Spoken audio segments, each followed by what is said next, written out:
Hey music fans, as a roadie I had this great opportunity to tour with all these bands. I wrote a book about my experiences on the road and it was the #1 new release on Amazon and Bios and it's now sold millions of copies on Kindle. I'm Joel Roadie and this is my podcast, Party Like a Rock Star.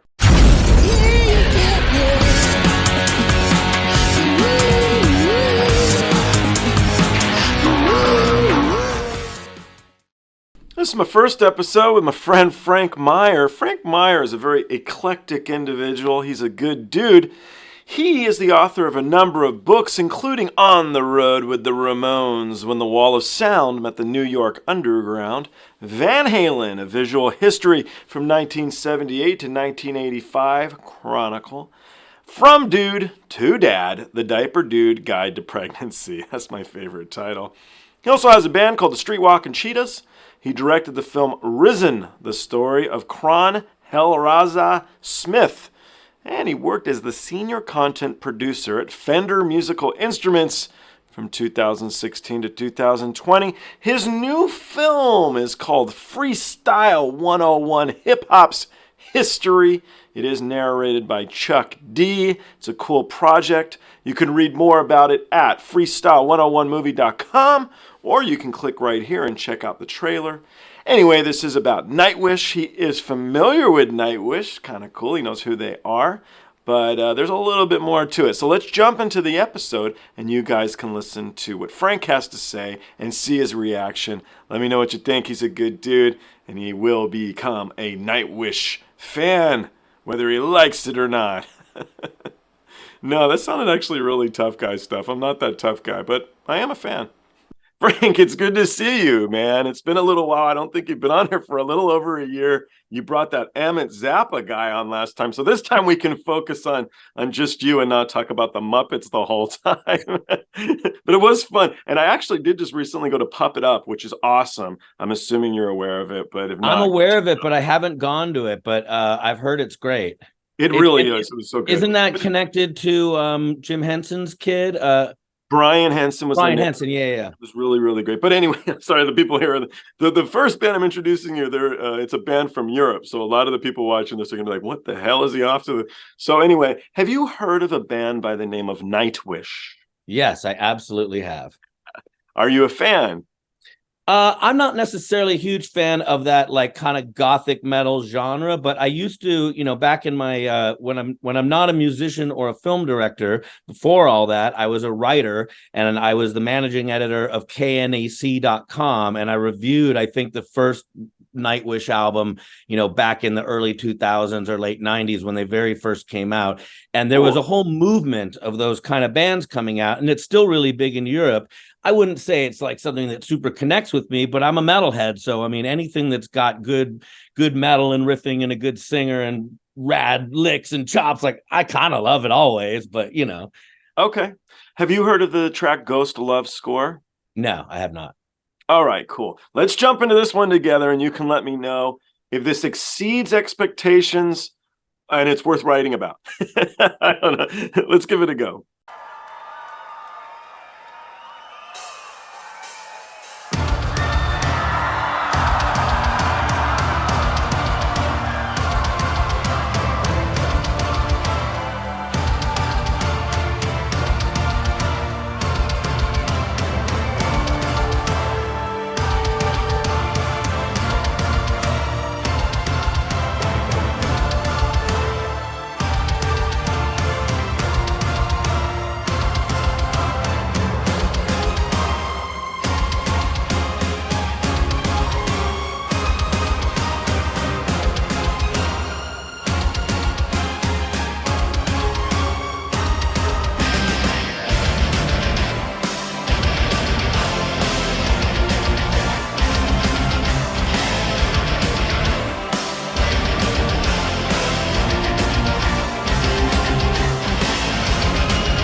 siren from the deep came to me, sang my name, my Lord. Still I write my songs about the dream of mine, worth everything I may ever be. The child will be born again, that siren carried him to me. First of them true loves, sitting on the shoulder of an angel without care for love alone.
So it's the calm before the storm, Frank. Wow, it's a lot going on in that. As soon as we started watching it, I realized that that singer, what's her name, Tara. So that was going to be my question when we finished up. Like as soon as I recognized her and went, oh yeah. I mean, now it was kind of coming back to me like, oh yeah. I mean, Nightwish is obviously a super popular band. Great singer. I mean, wow. Okay, let's finish out. And it's not Tarja. Tarja was the first singer of Nightwish. Okay. Then there was a woman for a brief period by the name of Annette. And this is Floriance. And it's so funny because I've only been listening to these guys for like 6 months, but I like them so much. I like now know all the stuff. Now you know like all the details. Yeah, I associate Nightwish with that first singer because she's gone on to other, like she's a real fantastic. famous.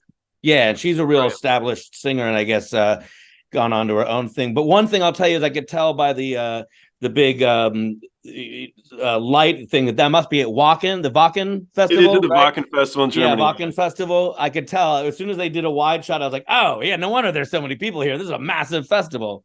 It is, and it's such a good audience. It's cool. It's true. Yeah. All right, so you're on the ball. You're paying attention. Good job, Frank. Let's continue on.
Metal enough for you? That was pretty metal. That was pretty a metal. very metal 10 minutes you and I just spent. Fan? Yeah, I really like them. It's epic. It's bombastic, but it has all these like movements to it. You know what I mean? I mean, for a 10-minute song, there was a lot going on. It wasn't just kind of like repeating the same riffs. It had like movement, so it was like a classical piece in that respect. And I know that that whole scene has kind of got a classical, twist to it. But it was really cool. And I also thought the stage show is amazing. That pipe organ is ridiculous. Like that alone, like I could just, if he just sat up there and soloed, I could just watch that with that insane piece of equipment. But So their chops are obviously amazing. I mean, I didn't realize that they had 3 singers, but I'm a wild guessing that they're all solid vocalists, because you can't really sing that kind of material without having really, really good chops. So certainly that singer was amazing. So I really liked it. Yeah, she's fantastic. And the other 2 are as well. Some of the people aren't as big fans of the middle singer, Annette. I personally think she has a couple really great performances. But what was fun watching that? What was fun watching that from sort of a stage point of view, because I go out and play in rock bands besides doing my film career, and it was such a a long piece of music with so many different elements where, like, the keyboards were covering violin parts over here, and then there's a little drum breakdown. The guitar player at one point had like a good 3 minutes off. Like, he literally took off his guitar, he walked around, he kind of said hi to everyone, he cracked open a beer. I was going like, this guy's got the greatest gig ever, because when he's playing, it's all like super technical, challenging stuff. But then he's got like 3 minutes to just like hang out, walk over to someone else that's not playing, maybe have a beer, catch up on old times. What I like about it is he's cruising around like, us here right now, we're doing this. Yeah. He's like, we're crushing this. I'm not even worried about it because I'm just crushing it. Yeah, the organ, the organ player is actually the writer of the music. And I was told that towards the beginning of this tour, you guys can let me know if this is true, but this is what someone wrote in the comments. There was fire coming out of the organ. I mean, that feels pretty on brand from everything I just saw. Right.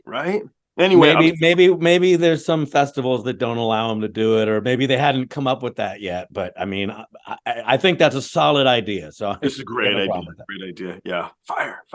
Yeah. All right. Let's. Have you ever heard of a band by the name of The Warning? I have heard of them. I've been hearing about them recently, and I don't really know much about them other than every time I see the name, I think of the Queensryche album. And it's funny because I would certainly say Queensryche. I hear that as a big influence on Nightwish. When we were just listening to that, I was kind of going, oh, this reminds me a lot of Queensryche. But that's all I know, though, is that there's a band called The Warning that makes me think of the Queensryche album, The Warning. Okay, let's jump into it and we will discover these young ladies for sure. You're going to know who they are now. Okay.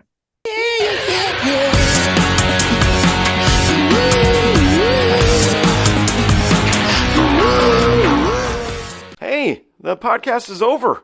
What are you still doing here? Well, while you're here, like and subscribe. Thanks.